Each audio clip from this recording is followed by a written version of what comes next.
SV న్యూస్కి స్వాగతం. Chityal municipality నూతన చైర్మన్గా బాధ్యతలు స్వీకరించిన పందిరి గీత రమేష్ గారికి, వైస్ చైర్మన్గా బాధ్యతలు స్వీకరించిన గుండెబోయిన శ్రీలక్ష్మి సైదులు గారికి మరియు మున్సిపల్ కౌన్సిలర్లకు అభినందనలు తెలియజేస్తూ నిర్వహించిన కార్యక్రమంలో ఎమ్మెల్యే వేముల వీరేశం, రాష్ట్ర డైలీ చైర్మన్ గుత్తా అమిత్ రెడ్డి పాల్గొన్నారు. ఈ సందర్భంగా నూతనంగా ఎన్నికైన ప్రజాప్రతినిధులను శాలువాతో సత్కరించి హృదయపూర్వక శుభాకాంక్షలు తెలిపారు. చిట్యాల పట్టణ అభివృద్ధి, పారదర్శక పాలన, ప్రజాసేవే లక్ష్యంగా ముందుకు సాగాలని సూచించారు.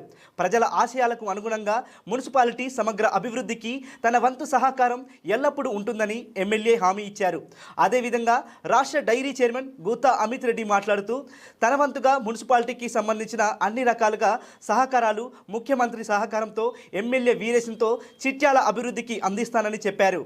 మున్సిపాలిటీ కమిషనర్, చిట్యాలకి సంబంధించిన నాయకులు, ప్రముఖులు తదితరులు పాల్గొన్నారు.